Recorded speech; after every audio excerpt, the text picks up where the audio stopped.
everyone. I hope you can hear me and you can see my screen. I'm going to start the lecture.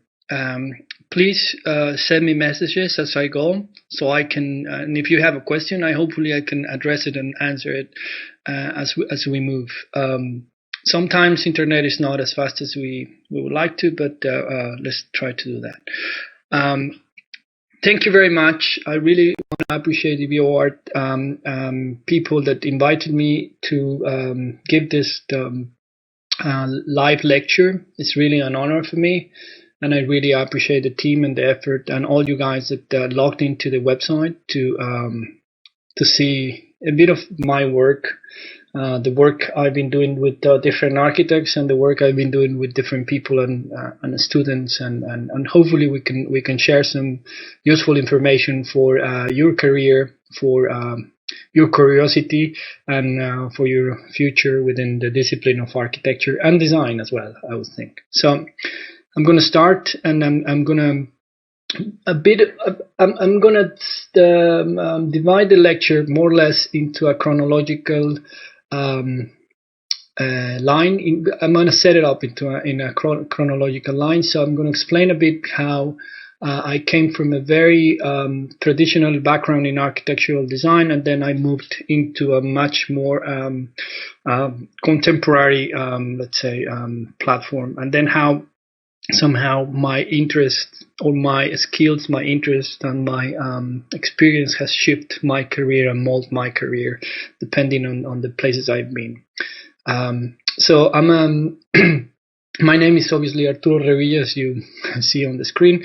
I'm a Mexican architect. I worked and lived in Mexico, but also I've lived and worked in England for a long time. Now I live in Shanghai, and I work for a company called UN Studio, which you might know. But I'm going to share a bit of the as I said, I'm going to share a bit of the work chronologically. So, as I said, I come from a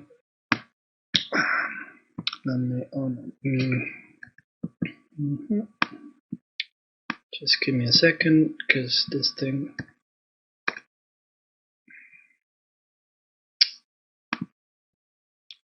Excuse them.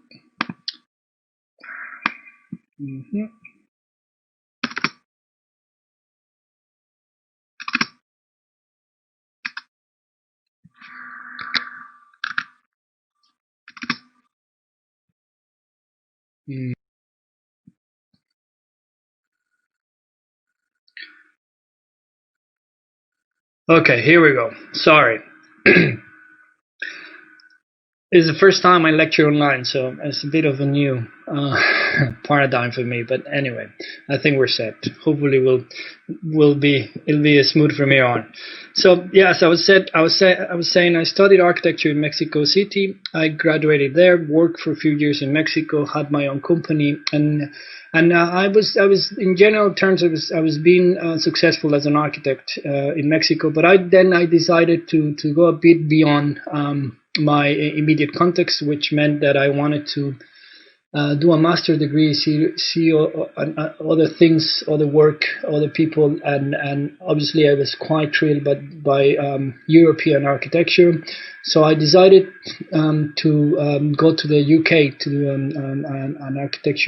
master in architectural design at the Architectural Association, and so I did. This is 2005. So I moved in 2005 to London, where I joined the DRL. And when I was in England, I basically had a bit of a paradigm shift in architecture. I had a bit of experience already in traditional architecture, so to speak. And then I went to the AA, which is a radical. Some of you might know, is a radical school. Is a school that is branded as an avant-garde school. Where I met very interesting people from all over the world. It's quite an interesting place to be. So at that point, my team and I, this is the team I did the masters with, we were quite fascinated by the idea of using fluid dynamics as a tool to generate architectural form, and also as a tool to articulate diversity within large urban environments. So we started with very basic material experimentation, actually, to kind of see how fluid dynamics, start mapping fluid dynamic behavior, and then slowly we transfer it to a computer environment where eventually this became some sort of tool to generate things like structural shells, circulation patterns, and other things, so the traditional architecture. So basically what happened is we use very simple material experiments, and gradually we massage it until it became until it migrated to a digital platform, and that allows to generate, scale it up and generate an architectural proposal, as I'll show soon. So this is a bit of the sequence that we were exploring. We were very interested in movement and motion as a tool to articulate and choreograph architectural systems within complex urban environments. A bit of the first migrations we did from the material experiment to the digital realm. These lines that you see on the screen, these black and white lines, these white lines you see on the screen, are a bit of the first step into some sort of geometrical articulation and how to map movement. We did many iterations with different platforms, with Maya, with Rhinoceros, with Flash, and other platforms that were available at that time. This is 2005, I repeat. And we basically explore them also not just to have some sort of geometrical output, but more like a geometrical engine, basically an apparatus or a workflow that could allow us to generate also a range of options and a range of geometrical iterations or design iterations, right? So more diagrams into fluid dynamics and how that migrated into a computer environment. Very simple diagrams. These were controlled with a script, very simple scripts, which, as you can see, is basically the computer simulates a fluid, and then it generates a range of vectors, and then you can map trajectories, and from these trajectories you can produce geometrical settings. And then we put this iterations or this geometrical system that we generated in the computer to the urban environment. This is our site at that point. Our task in the master's degree was to put to make a proposal for Stratford. This is before the Olympics in London, and this was a very hot plot, very interesting area to explore new forms of urban atmospheres, or that. And we were given this task, so we basically dropped the system into the plot and see what happened. Made hundreds of, probably thousands of iterations on this, which was quite exciting. Eventually got more sophisticated, cleaner, and geometrically more under control also. Until we start producing real massing scenarios with quite sophisticated control in terms of density, intensity, height, mass, and other things that were gradually translated. So from fluids we went into cubes, sometimes into other geometrical representations, and the fluid became some sort of engine, not necessarily a shape, but an engine that helped us reproduce and articulate a range of problems that you usually see in an urban environment like this. From here, we also, this again gradually became not only a tool of let's say urban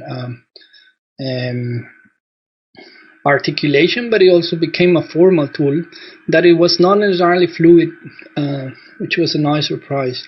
Like for instance, in this plans, you see how the fluid dynamics help us also to articulate different geometries, unexpected geometries, to do things like striated landscapes that at that point allow us to or were a very first proposal to drain part of the plot, because that part of London plot. So the idea was that we will use these illustrations to manage water across the plot. Of course, this is the master's degree is not really a project, a formal project, and this is a bit the output, or what we presented as a final proposal.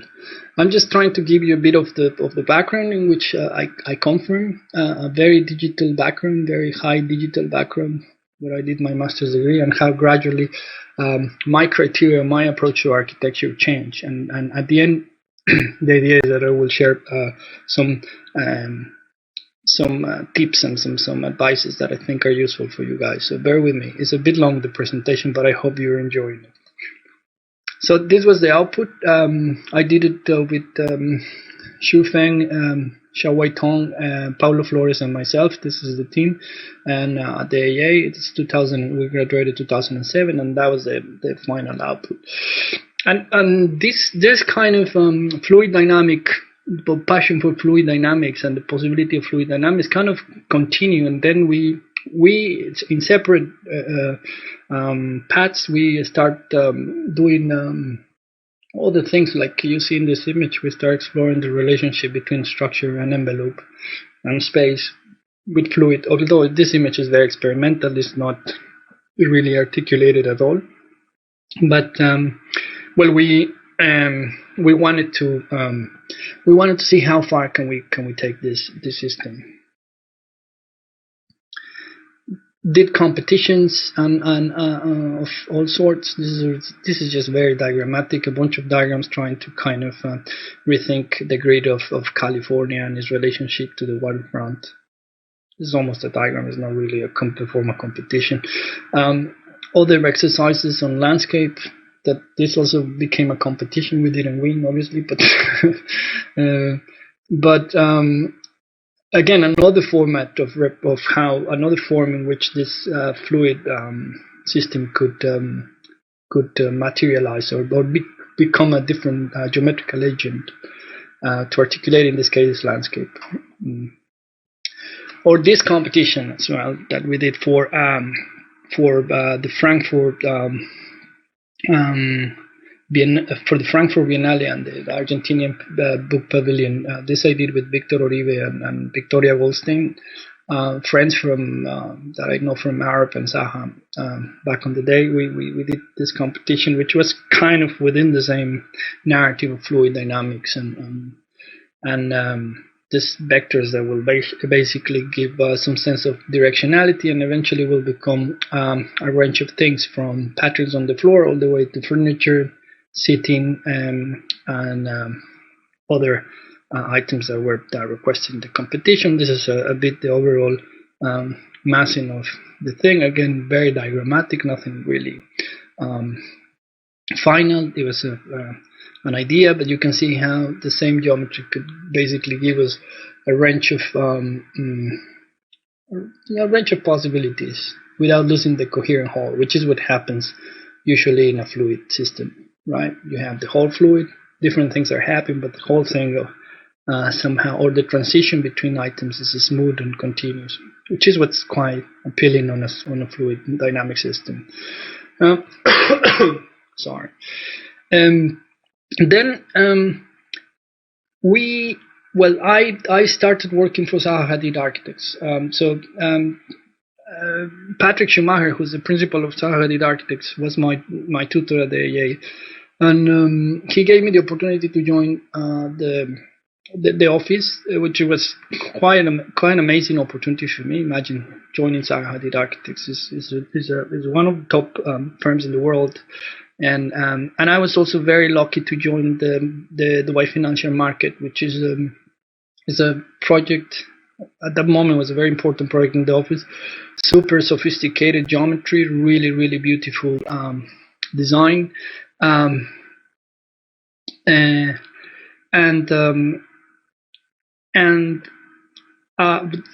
joined, and some of this digital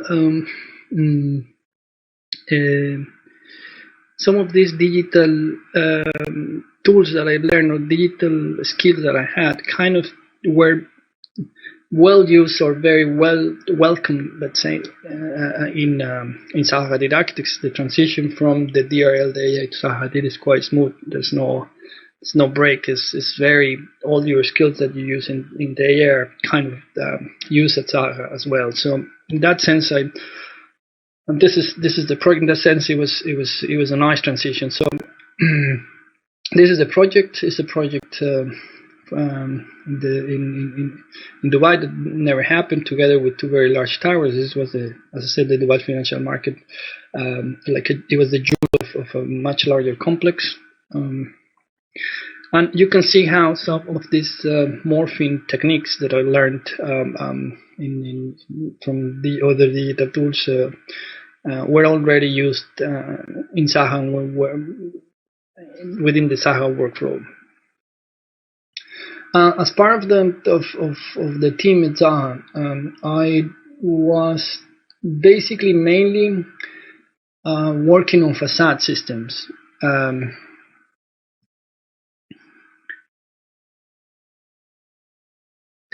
Sorry, I'm listening. I'm looking at some of the questions you guys are putting. I'll reply to some of these questions at the end, so just bear with me. So as I was saying, when I joined Zaha, or when I joined this project, I basically got into the scheme immediately, almost. So my job was to rationalize the scheme, or get into the rationalization of the scheme, be part of the team to rationalize the scheme. And this is some of the geometrical analysis we did for the roof, which was quite interesting. So we used, in this case, Maya, and we started using digital projects and CATIA, other very sophisticated software to rationalize the geometry in the roof. And as you can see here, well, this is just the planarity and the double curvature, indicating what the degree of curvature in each of the panels in this particular iteration.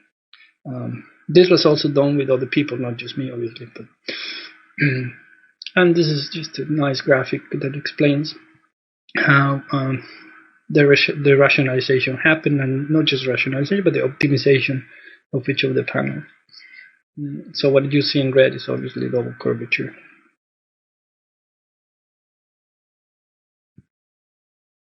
We also optimized, did a few scripts and few rules, set some rules, not really scripted, but set some rules to have some propose a logic for the windows of some of the facade of the Dubai financial market. Which was an amazing experience. Unfortunately, the project didn't continue, and the office had to drop it. I think I'm not sure about the admin problems the project had, but I think it was because of the Arab Spring. It became politically very complicated. So, but it was an amazing project, an amazing team as well. The second project I work at Zaha, and this is how I started getting more into a material situation within Zaha and within my career as well. Is a broad art museum in Michigan State University, which this particular project, I didn't do the competition. When I joined the project, the competition was already done. And but my job was to kind of rationalize or help the team to rationalize and materialize the scheme, which was a very, very ambitious scheme. The idea was geometrically was a very simple skew box that with a very sophisticated scheme. That was the initial idea. This is a plan, more or less, how it sits on the plot. So basically, it is a fairly simple plan, I would say. But I said that the big push was on the scheme. A bit of the interior. So when I joined, also we had to redo the interiors because the client changed the brief, which is quite usual, and some of the initial plans that the team did for the competition didn't comply. So basically, we had to redo the interior of the project and optimize the scheme, which was basically gradually partly my job. We did a lot of physical models in order to kind of understand how the project could maintain its qualities without becoming constructible or buildable, while not while being in budget and all these problems that materializing a project has. Some other views from a bit of the panel rationalization, and we did study this in 3D in physical models quite a bit, because the computer can be quite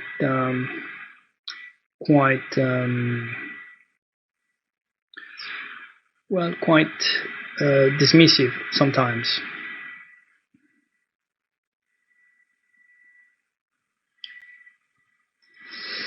This is a bit of a bit of a collage of all the rationalization that happened. So basically, although the geometry looks very simple, the construction of this was very sophisticated, very complicated, and of extremely high quality. It's probably, I'm not afraid to say, this is one of Saha's best built projects. The geometry was done. The skin was built by Bill Sainer, a company in America that's very good. They're probably the best in the world to do stainless steel or aluminum or metal facades. So the whole process started with Maya, a few sketches, and then it migrated to CATIA, to digital projects, which you see on the right.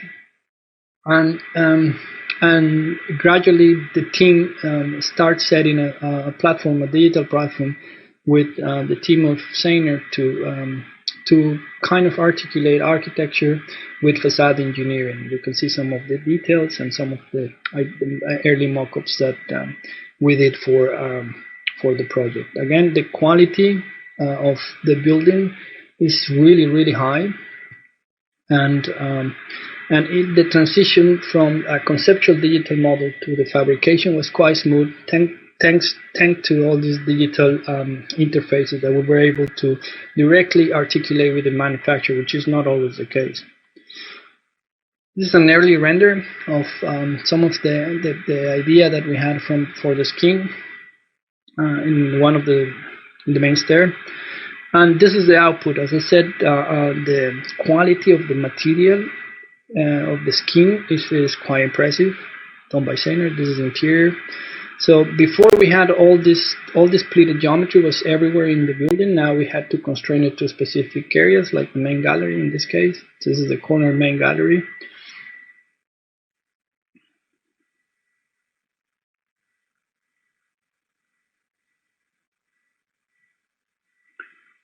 This is a shot from the north. You've probably seen this building. It was in one of the Batman movies, which is quite funny.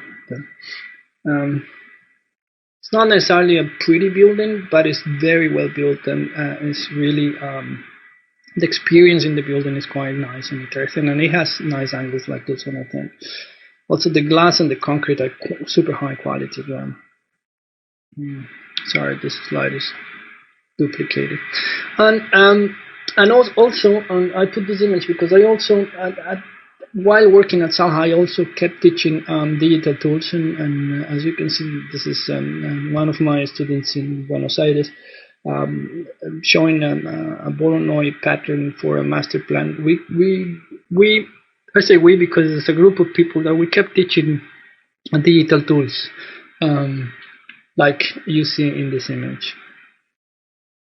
So I'm just trying to describe a bit my journey. So this is probably 2012, 2011, more or less. That's the time when I was like teaching intensively digital tools, especially at the level of master plan, not so much fabrication.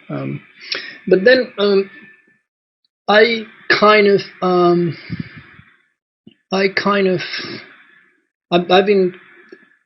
like to read a lot, and I kind of bump into two very important books for me. One is the System of Objects by Jean Baudrillard, and then the other book that was really changed my way of looking at architecture and at things as well is Alfred North Whitehead and the Process and Reality. His I guess his masterpiece. I think these two books kind of push me to look beyond evident or beyond the formal, which at that point I was quite fascinated by the formal capacities that software and new architecture were given to were putting on the table. And then I bumped into these two books and then literally changed my way of looking at architecture. So which this is a quote from Alfred North Whitehead. This is the first line, I think, in the book, which is in Spanish, but I'll translate, which says that all things flow is the first misconception that the intuition of mankind has done, or something like that. It's not a very precise translation, but that's more or less what it says. In other words, I think the idea that everything is in flux is a bit of a misconception, and he instead proposes the idea of process as a way of process as the ultimate articulator of reality. So this, although sounds very abstract, I think has a direct implication in architecture and the process in which architecture is put together or produced. And in architectural terms, I guess I put this this opera house, the Granier Opera House in Paris, as an example. I was kind of also at the same time when I was reading this, gradually I kind of became aware that there was a dislocation between the spatial, talking about architecture now, the spatial experience of the user, the structure, the facade, the substructure, and I mean, I could see within my work, or the work I was doing with Zaha and also in teaching and in competitions, I could see a disarticulation between space, structure, and facade in general, which is very evident in this opera. This is a bit of a sarcastic image, of course, but it's very evident that the whole of the experience is actually disarticulated from the structure. Is a bit of a strange situation for me. And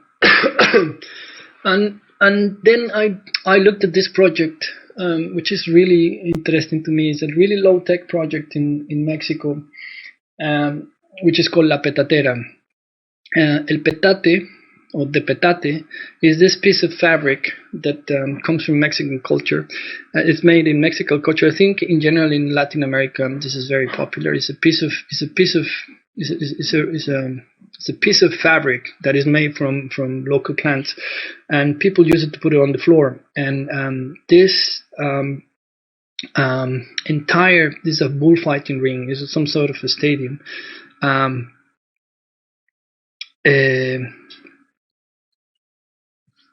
This is some sort of a stadium that is in Nayarit, Mexico, which is in the center of Mexico, which is on the coast. So this is a very interesting example because each of these modules is produced with one of the family that live in that town. So in other words, the formal expression and the architectural expression of this very simple building, very modest building, is directly related to the social process, or has a direct relationship with the social process or the social tissue of that specific community.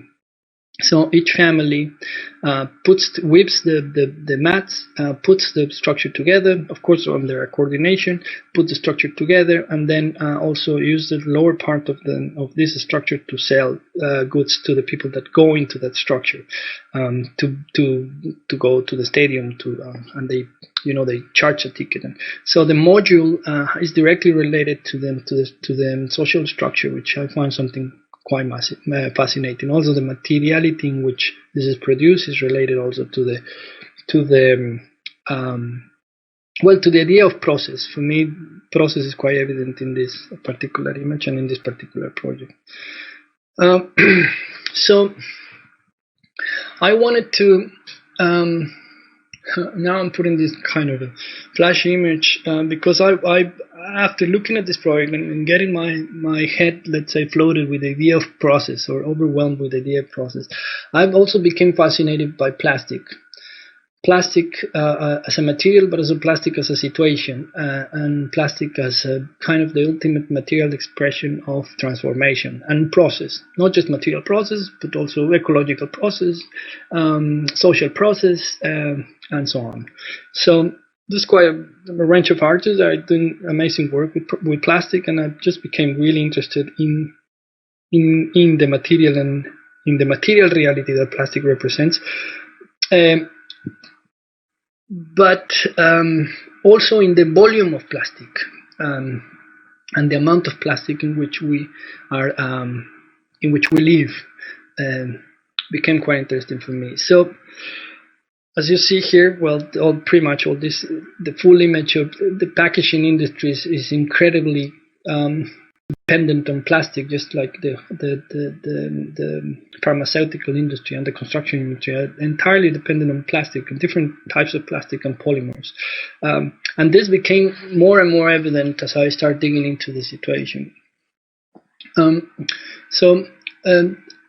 Almost as an intuitive move, I started playing with. I always liked also. I was always fascinated by plastic, but I started playing with plastic modules. Pretty much when I started reading Baudrillard and the System of Objects, and I started exploring like the most immediate object I could find of plastic, which was a plastic bottle, and I started just twisting it, morphing it, molding it, and then start digging into the possibilities, the architectural possibilities of this thing. Of course, at that point, we're talking about an object. The possibilities were very mild, very simple, but then gradually I start looking at the plastic bottle as some sort of brick, as a kind of a basic construction unit. So, well, what would happen if we use this plastic bottle as a basic construction unit? And I started putting them together and start exploring this potential.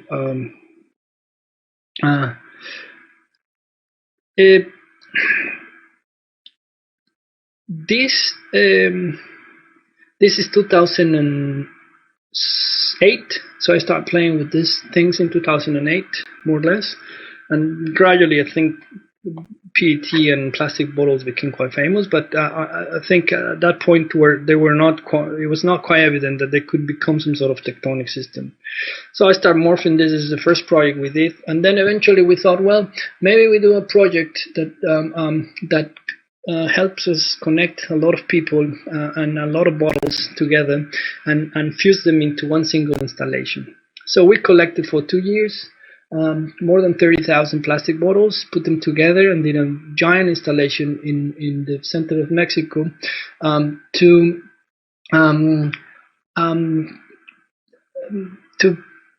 explain or show how architectural design could express a material condition that's not as simple as just traditional construction.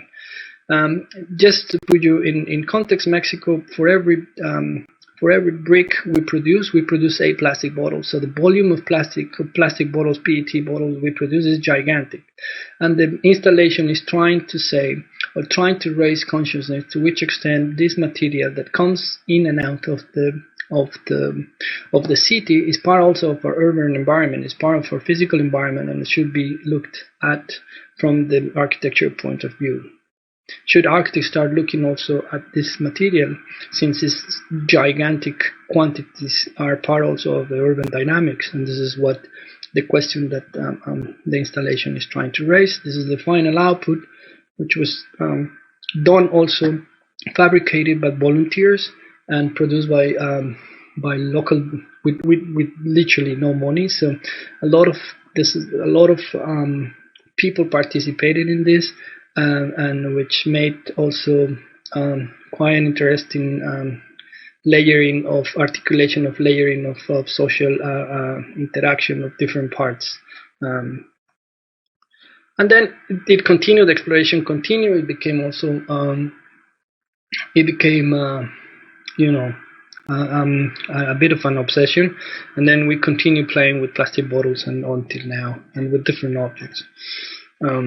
And then, as we were doing the installation, we found out that we crazy numbers. Like Mexico produces 800 tons of plastic per year. We could fill the Estadio Azteca, which is like a stadium for 100,000 people every 2 days, and some other crazy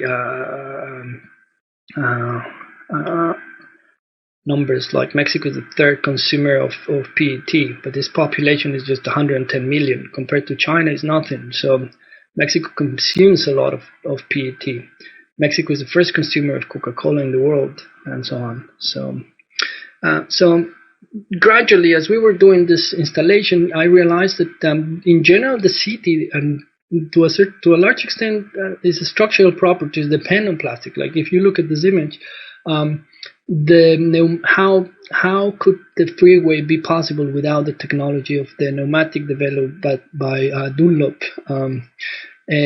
So without the certain technological items that come from chemists, pretty much, we wouldn't be living in the same society we live today. Same happens with the telephone and other gadgets that have changed entirely the urban structure of our cities. So basically on that we did a second experiment, which was called backnet. So the idea was to kind of put in the middle of a patio a simple structure that could start that would invite people to build or attach objects to this structure, and this structure will grow and shift and change depending on the participation of people. We were, at this point, I was trying to understand how much can people participate and how much can we integrate people into the making of an architectural design.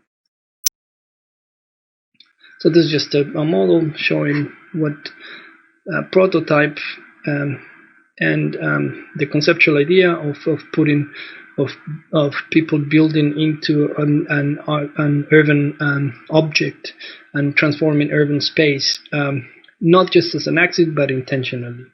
So this is a bit of the process, which the idea is that we basically recycle some of these plastic bags, some of the PET bottles from the previous intervention, make them plastic bags, and then where people could attach them or play with them as in a patio in the middle of La Casa de la Cultura, or the House of Culture in Aguascalientes, in the center of Mexico. So this is a bit of the output. So people kind of start weaving this giant ball of fur into the patio, and it was quite interesting also to see how hundreds of people participated in this object, from kids all the way to political figures of the city, which is quite impressive. And I mean, at the end is a ball of trash, and then all this got recycled again. This is a bit of the output. At the same time, I worked for Thomas Heatherwick for 4 years, and 4 years and a half, actually, almost 5 years. And this was also quite interesting within my career, because his studio has a very material approach to design. He's not an architect; he's a designer, and he's really into crafting. So it was quite a nice surprise within the progression of my career on how, of course, I had the background of digital tools and digital management of information, but also I've never really explored so much material as a way of exploring a project. So with Thomas, I did a project. I did different projects, but probably the one where we explored the materiality the most was on a pre-concept called Ras Al Akhtar, an hotel in Abu Dhabi. And we did, this is just a tiny bit of the amount of models we did. We were probably hundreds of models, more than 300 models we produced. And manipulating material was a way to kind of explore the project. Not to design it, but explore the problem and to redefine the problem. So each sketch, most of the objects you see here, most of the models are quite ugly. Some of them are beautiful, but there's a lot of ugly sketches. But the idea was that the manipulation of the material will open doors for the project itself, and then the digital eventually became relegated within my career, and then with it, as you see, hundreds of models. This is a bit more a more formal model, but with the crazy models like the one you see in the background with foam and other things. And then, of course, we have the digital expertise, which I think at this point are kind of a given. So if you're an architect, you should know Revit. You should know, some of you are asking, you should know Revit, you should know Grasshopper, you should know Rhino, you should know AutoCAD, you should know this working platforms should be within your palette of skills. That's a given. But still, if you lock yourself to the digital realm, in my opinion, you're locking yourself to you're constraining yourself quite a lot. I found within materiality, the material manipulation, a rich field of exploration. So this is just some drawings we produced for, which is probably the largest model produced in history of architecture. We couldn't find a larger one. This is a 1:15 model we did in an Abu Dhabi fair, which is what you see here on the screen, which is a gigantic 1:15. Or 1:16, everyone, 1:15 model, which is inside a VR room. Yeah, it's insane. That only happens in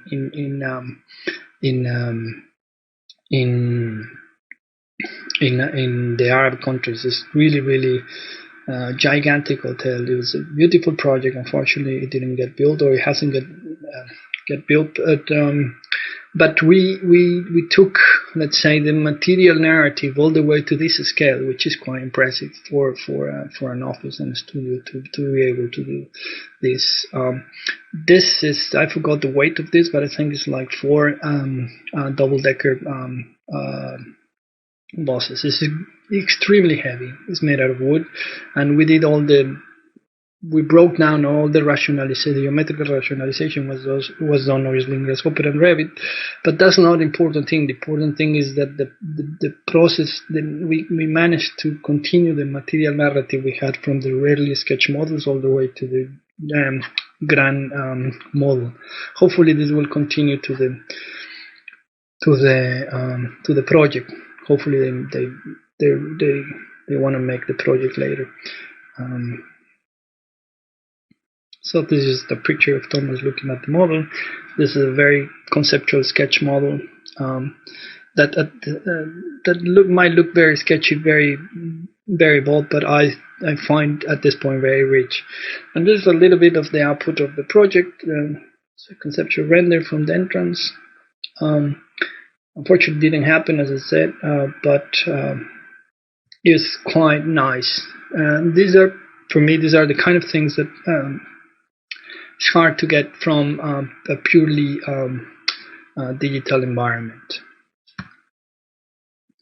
And this is another installation I did, again, gradually shifting. This is the conversation is chronological, so gradually you can see how my career shifted towards materiality more and more. And this is another installation we did in Monterrey, Mexico, with a bunch of people that invited us from the Code Design Festival. So we did the set out of the stage for them, and this is quite interesting project because we were also able to select the material, the space, and pretty much had no limitation, or well, there was budget limitation, but there was no design limitation in terms of what we were asked to produce, which is quite nice. As I said, we were able to manipulate from the pellets and the kind of pellets we wanted, all the way to how the bags or the tubes, the plastic tubes, were going to be recycled. This is a bit of a conceptual diagram of how these plastic tubes could move and be adjusted to host different events. And this is a bit of the workshop. So the installation of the kind of work by students and members that helps us. So the kind of idea was to have a parametric ceiling, very low tech, no high tech here, super simple, so people could manufacture, manipulate it without any instruction, and they could relate to it as soon as they saw it. And they could basically move up and down each of the pipes to adjust the space as they could walk. Of course, at the end we couldn't do the whole thing because it was way too much, so we just did key areas of the installation. At the bottom right, you can see Ricardo and Abraham selecting and kind of adjusting the quality of the plastic so it could bend properly. So that was quite nice. We got into the machine and how the machine worked, and that was quite an opportunity. And this is a bit the output. You can see the wires and how could you manipulate them, put them in and out, or put them down and up and down, so you could adjust and kind of morph the space as you walk. And of course, this is a bit of the bend.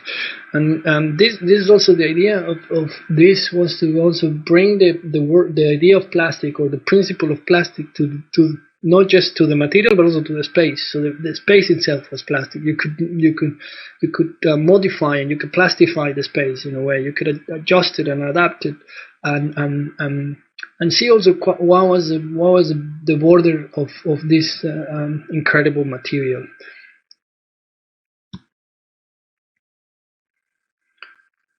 This is Ricky looking at some details, and this is another shot on the event. It's a design festival which we were also part, but you can see at the background how at that point the ceiling was adjusted just to be higher, and at the very back it was lower. So this was kind of adjustable in a very basic, very simple way. And obviously, I also wanted to show you those are some experiments I did, but also we kept. I mean, because a bunch of people, not just me, but we kept doing hundreds of experiments, probably. Well, not hundreds, but tens of dozens of experiments, and manipulating different materials and different everyday materials.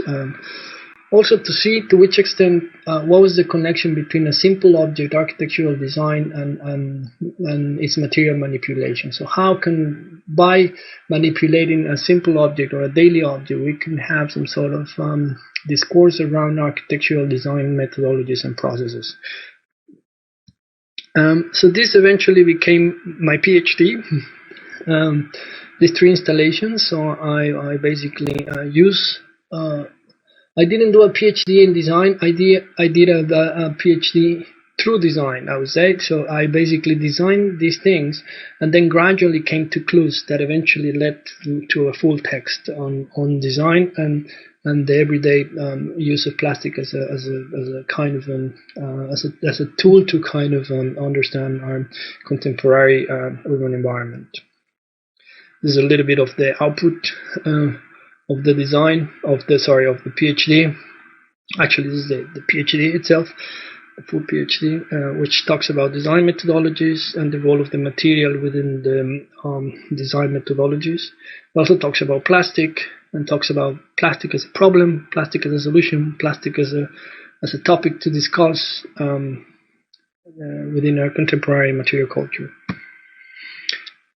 Again, I think this image is quite telling of what I'm saying.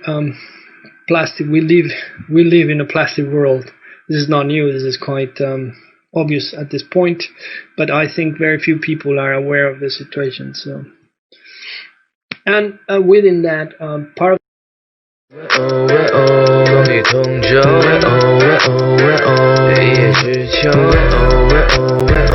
命里双手。